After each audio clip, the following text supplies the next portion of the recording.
Welcome to the Redondo Beach local election candidate discussion for District 4. My name is Sean Guthrie and your moderator for this discussion. Before we begin, we'd like to congratulate you on your decision to run for public office again. Thank you very much. I'm happy to be running again. The discussion format will be as follows. You will begin with a 1-minute opening statement, during which time the timekeeper will display a yellow card when 15 seconds remain and a red card when time is up. Then you'll have 30 minutes to answer as many of the 8 pre-selected questions provided to each candidate the day before, using however much time for each as you want. During this period, the timekeeper will signify the halfway mark when 15 seconds remain and the yellow card, and when time is up, the red card. So if you're ready, please begin with your 1-minute opening statement. Well, thank you, Sean and Mara. Thanks for the Redondo Beach Chamber for having me here today. I'm Gran. I'm the City Council member for District 4, and I'm running for re-election because I want to keep working for my residents. It's been a great 4 years. I have an excellent track record, I believe, and I'm ready to do the work. My philosophy is it's amazing what you can get done when you don't care who gets the credit. I'm there to get stuff done and be a leader for my community. So thank you very much for the opportunity to speak to you today, and I'm ready for some questions. Thanks. Okay, well then, let's move right ahead with question 1. Please share your top 2 to 3 priorities for the city of Redondo Beach. If you were elected to council, what are your plans to accomplish them? Sounds great. Well, I was elected in North Redondo, and District 4 is in North Redondo. And there's a couple of things that are the cornerstone of my campaign. First, it's time for the city of Redondo Beach to pay full attention to North Redondo Beach. And actually, now that I've been on city council for the last 4 years, they finally are. Number 2, make sure that Redondo Beach is financially or fiscally responsible and financially transparent. And we are. We're actually getting a ton of things done and accomplished, and we've been being able to cut our budgets and or balance our budgets going through. And the third is an easy no-brainer that everyone's going to say, which is public safety is job number 1. And I'm very happy to report that we have long-term contracts both with our police and fire. We're safe, and we're in pretty much a great place right now, even during COVID. The 3 things that I'm actually going to work on in North Redondo are this. First, I'm in the process of, I've just secured $1.2 million to actually extend the North Redondo Beach bike path from Felton all the way to Inglewood Avenue. This is a big deal. It is something that our neighbors very much want. I've been speaking with a number of folks, and a lot of people use that, and they're looking forward to getting there. The second phase of that, or what I'm starting to work with the Galleria on, is how to get that bike path all the way to the Galleria. They actually, we've negotiated that they will fund a study to actually see how we get across Grant, how we get over the train tracks all the way to their property. And it's a big deal, and my residents are very happy about that. That's number 1. Number 2, I've been working on getting recycled water to North Redondo. If you look at a map of Redondo, there is pretty much a recycled water desert in North Redondo. South Redondo has plenty. It goes to a lot of the parkettes, it goes to the schools, it goes to the parks, it goes everywhere. But if you look at the map, there's no purple pipe, and that's what they call recycled water. There's no purple pipe up in North Redondo, or very little. So I want to bring it there. Here's what I was able to do. During our negotiations with the Galleria, I was able to get them to agree to bring recycled water to their location from over near Artesia and the freeway. That's kind of the nearest place to them. It cost them about $600,000, maybe a bit more, maybe a little less, but they're going to bring it there. I've already spoken with West Basin, which is our water supplier at the kind of the larger level, and they've already fielded a study on how we would get this water from the Galleria location to the Redondo Beach bike path, where then we would be able to plumb all the way up and down North Redondo and be able to bring that there. So I'm already on that, and we're looking for grants and some other things on bringing that. So that's number 2.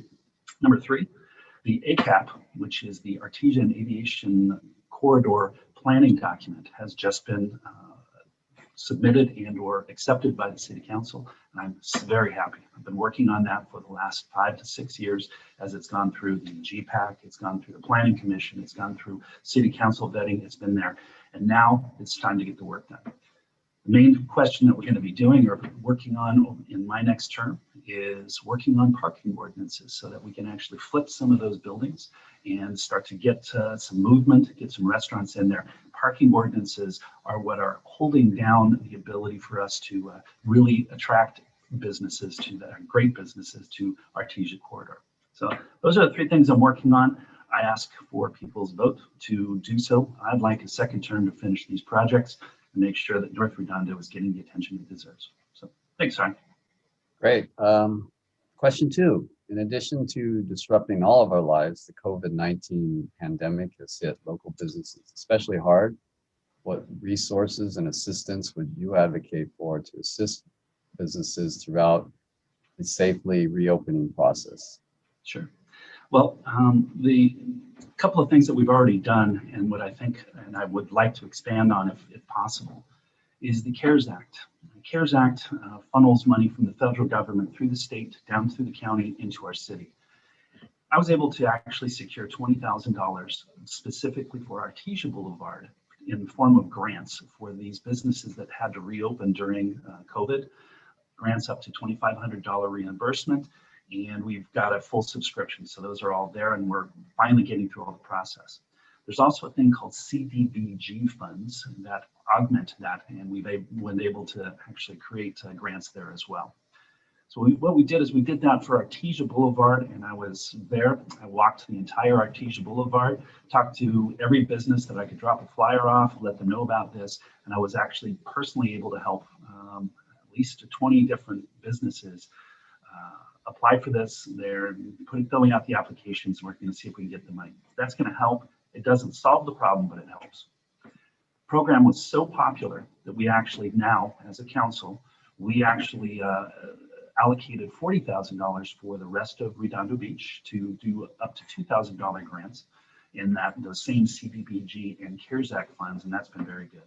Lastly, and I'm very pleased with this as well, is that we were able to funnel an additional $20,000 over to Redondo, to the Riviera Village, to help with the parkettes and all of that. And I have to say those businesses have been really trying to keep afloat and make sure that they're doing their thing down at Riviera Village, and we're very excited about that. All in all, and I may have missed one of the grants there that's happening, but the idea is that these have been helping businesses during this COVID. The last part is this, and I believe that our outreach and talking to these folks, we need to talk to our businesses more and consider them actually neighbors. And that's why the Redondo Beach Chamber is so important. It is kind of a shared resource in marketing. And the idea is that with the strength of our chamber, our city's support, and hopefully our city council members supporting the chamber and our businesses, we can actually reach out to them and see if we can help in any other way. But again, money helps, but also support, marketing, and then this tourism marketing district that we've actually set up, they're actually helping as well. So I hope that our hotels, our restaurants, our businesses all do well as we start to come into a larger economy, people get vaccinated and go from there. So thank you very much. That's what we're doing right now, and that's what I hope for in our near future. Thanks. Okay, great. Number 3, what do you see as the primary assets a thriving business community brings to Redondo Beach? And what will you do to support retention, growth, and job creation? Well, I think one of the biggest things that we do is what I just mentioned, which is the tourism marketing district. They are marketing our city on our behalf. The hotels are the primary driver of this, but what happens is the TOT or bed tax that they collect on behalf of from their customers goes into a shared pool of marketing dollars, and it allows us to really try to bring more folks to Redondo Beach. That is a big asset, and what that does is that allows us to have more tourists come here and do that. Now, during COVID, our TOT tax has taken a big hit. In fact, we expect usually about $11 million per year in revenue from that. We're now down to about $2.6 million. Again, a $7.5–8 million hit. We're hoping that that increases as our economies start to open up and all that, but that's one way. Second way is this. We have to look at ways to bring jobs here. Now, we are a bedroom community. We are more living here without a lot of office spaces and a lot of other things, but we're trying to bring folks here to actually work in Redondo Beach.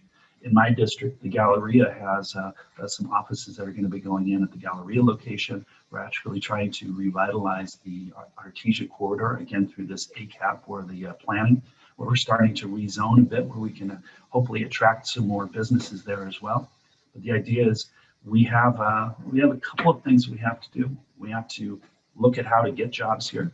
We have to look at where they're going to live and how they can commute here so that we don't just keep piling in on traffic. So again, those are some of the things that we can do to revitalize some of these businesses, bring jobs, and build our economy. So thanks. Okay, number 4, efforts to revitalize the Redondo Beach waterfront and Artesia corridor have been ongoing for several years. As a council member, what role would you play to bring consensus in our community around these issues so we can move forward and revitalize these would-be economic engines for our city? As I've said on other interviews, I have to take a big, deep breath when I talk about the waterfront. So back in 2017, I got elected just as the project was coming to a conclusion, or at least a finality, and Measure C was a part of things, and it was a very big issue in our city. I was focused on North Redondo. I wasn't involved in the project. I wasn't involved in for or against Measure C. But here's what I did do. I want something cool down in our waterfront. I want something that's going to address our sea level rise. And we need to do that with dollars that we have to find. The city can't just fund this. We have to find partners that are going to help us with that. And again, I want to find, as a city leader and as a city council member, I want to find a solution and or a project that we can all get behind. I've been working with our city council members to look at some options and some things that we can do. And unfortunately, we do have some lawsuits and some other things that have kind of stuck the process. Again, in my first term, we don't really have much movement, and I'm sorry to say. I'm hoping in my second term that we can get through some of these lawsuits, that we can untangle ourselves from where we were and find something that everybody can get behind. And, I pledge to be able to do that. And I want something cool to bring my family and my relatives that come to Redondo Beach. I want to be very proud of our waterfront, and I think we can get there. And that's my hope. Okay. Number 5, with significant losses in revenues to the city due to the pandemic, pressure to increase city revenue will be substantial. Please share what you would propose to balance the city budget in the next 4 years. Sure. Well, the hope is that we get an absolute V shape in our local economy. What I mean by V shape is that as the pandemic hit, our revenues came straight down. Let's hope that as we get vaccinated, we get things start to go up. I've already mentioned the TOT tax, or the bed tax from the hotels. That's a big start. Also, starting to buy local, we have to look at ways to do that. Those are going to get us back to where we were. And we've had to cut anywhere between $11 and $13 million from our budget just to handle the COVID-19 pandemic. I'll just call it that. We did that primarily through unfunding 32 different positions within our city, with our city staff. We had to let 2 people kind of go or early retirement, and we made it, but it's tough. Now, as we go forward, we're going to have to make some very, very hard decisions, whether we start to cut staff and cut services or find other revenues. Now, our initial goal is to bring our economy back. And again, that's through the TOT tax, getting our sales tax up and going, and doing all of that. But I think what we do need to do is actually go a bit further. We have to look at ways to be able to go and find new revenues, whether it is making sure that the Galleria is great and that our sales tax goes above where it has been before. Again, as the Galleria started to come down, and it's been our economic engine for the last 25 years, it now needs to be revitalized. And we need to actually have that and do what we can to make sure that that retail location is successful. I'm happy to report that QIC, the owner of the property, is still heavily invested in it. They are very confident that it is a viable solution and that we're going to be able to do things. But I have a feeling it's going to be a little bit different at the end of this COVID pandemic, or as things kind of trail off. We need to support that. Second, I think that it's a shame that our waterfront doesn't generate the amount of money that it should. And our revitalization that we've missed out on the last 4 years is hurting our things. So I believe that one of the ways we can do that is to cut the rhetoric, get to a project that everybody can work on and get behind, and start generating revenue on our waterfront. That's very important. Lastly, the last big property is the ES power plant. Now, I want that power plant shut. I want it down, and I want something to go in there that we can all live with and be there. Whether it's, I want the park just like everyone else, but we also have to look at how do we as a city gain revenue out of that. These are three major projects. These are once in a lifetime projects, all happening at the same time in Redondo Beach. It's very exciting to be a city council member, but that's kind of the things we need to look at. If we can support these three projects, I think we can get out of this without really having to do much others. I'd like to see us getting back to our normal and or our regular budget. And that's really where we are. So thanks. Okay, on to number 6. Homelessness has become a statewide crisis. Last year, the City Council approved pallet homes temporarily located in District 4. What long-term solutions do you propose for addressing homeless in Redondo Beach? Well, we have a couple of tools at our disposal and to address homelessness. And one of them is this temporary homeless shelter that's in my district. Now, there was a lot of debate about where this should go, but what I'm very proud of about our mayor as well as our city council was that it was never an issue that we don't do something like put the pallet shelters in. Discussions were about where it goes, who should host it, and how should it be, but it wasn't about do we do something. And I'm very proud to be on a city council that took that very seriously. Now, we in District 4 are proud to have it with us, and it's actually funded and scheduled for the next 6 months. That gets us to about July. We had it completely full. All 15 pallet shelters were full with residents. I actually met 4 of them before. I went out with our navigator, Lila Nura, beforehand, met a couple of folks that were excited to move into this because they have a roof over their head, a door that they can lock, and a place that they can kind of calm down, make sure that they get the projects and all of the things that they need to do to get into permanent housing. We've had some initial successes. Out of those 15 original folks, 2 have already moved out into permanent housing, which means that this pallet shelter project has worked, and it works.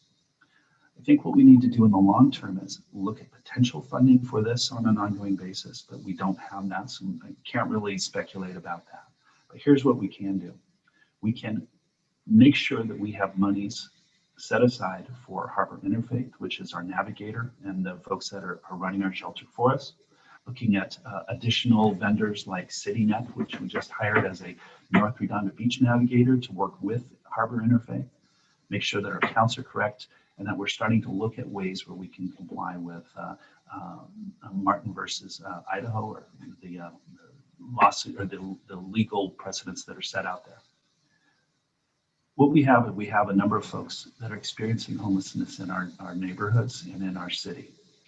They're our neighbors, and we need to show compassion. We need to show caring, and that's why this project has helped, but we need to do more. And I'm looking for solutions, monies and ways to do that. And I'll just say this, we've had zero incidences at the homeless shelter up in North Redondo, in my district, right next to Target. I visit it regularly and I'm on top of it. And I answer a lot of questions from our neighbors. And the fact is that in most cases, everyone is glad to have it. And I'm glad to be able to do this for our neighbors. So thanks. Okay, number 7. In an effort to address the housing shortage in California, the state is proposing policies that would reduce local control for individual cities and provide a one-size-fits-all solution. Right. What will you do to preserve local control relative to zoning? Well, I think what you're going to find is our current city council with Mayor Gran, we are opposed to any bill that comes and takes away local control of our zoning. I adamantly sign my name to all of these letters that we send out, the bills that are coming down that change our local ordinances. And the fact is that we are a full city. Redondo Beach has done a wonderful job in trying to meet its RHNA numbers and make sure that we have planned for housing. And we keep that being asked to do more. Well, we are trying to do more and we're complying with the laws. But the fact is that we need to establish and maintain local control. So I will not support anything that takes local control away from us. And again, that's overgrowth. That is changing our R1 and R2 designations so that we can actually put those things in. And I said we can put additional units in, and I just don't see it. We actually need to be able to tell our neighbors that we're doing everything we can. And in a second term, I will continue my efforts to block or push back on anything that takes local control of our zoning from our state, from our city, everything. So we need to keep local control. So thank you. Okay, well, that brings us to 8, which is actually your ability to talk about anything else that's important to you and the remaining time. Sure. Well, my campaign is really based on my track record. And my track record is this, and I've said this in many other areas. It's amazing what you can get done. You don't care who gets the credit. As a leader in our community, I'm getting stuff done. I'm there, I talk with my residents. I'm focused in on their issues and I'm hitting the top 3 things. It's time for the city of Redondo Beach to pay full attention to North Redondo, and they are. We are fiscally responsible and transparent because we're doing a number of different things on our budgets to make sure that we're doing a great job there. And lastly, public safety is number 1. And I keep looking at those are my destination points. But my residents fill in the rest of that. What do they need? Do they need their streets paved? Do they need another stop sign? Do they need a parking permit? Is Athens or one of our other vendors not working correctly? What can we do on Artesia Boulevard? These are all things that I've been working on, and I encourage everyone to go to johngran.com and check it out. Here's what I don't do. I don't beat my chest enough and say I did that. And you know why? Because it's not about me. It's about my residents. It's about making sure that their needs, priorities, and wants are being done at the city council level. I have some disagreements with some of my city council members, but we agree on 96, 97% of everything. And that's a good thing because we're getting things done there. But the fact is that healthy debate, points of view, and making sure that I stand up for my residents, that's what I'm doing. My record states that. I've got a couple of mailers that went out, and it's almost embarrassing. There's 115 things that I've done for my residents. It's all listed there, and I have to say, I'm proud of it, but also a little bit humbled, because through 4 years, when you look at your track record and you see all the things that you've done, I can honestly say I walk down the street, I meet my neighbors, they say thank you, and that's what I'm doing this for. So I respectfully ask for your vote in District 4 for me to re-elect me for a second and final term. I'm looking forward to extending the bike path, bringing recycled water to North Redondo, being able to change the parking ordinances even temporarily to see if we can get some buildings changed and attract some wonderful businesses to Artesia Boulevard and make our lives a bit better. So that's that's where I am in my campaign. I'm always available. I'm out campaigning, and make sure that you take your ballot, send it in before March 2nd. So thank you, everyone, and thank you for your support. All right, well, come to an end of the District 4 discussion, and I'd like to thank you for taking the time to participate in this informative event and hosted by the Redondo Beach Chamber of Commerce. We wish you the best with your campaign, and thank you for agreeing to be recorded and make this video publicly available. I want to thank the Redondo Beach Chamber of Commerce. Mara, Sean, thank you very much for today, and be safe, be healthy, and get out and vote March 2nd. Thanks. Well, thank you.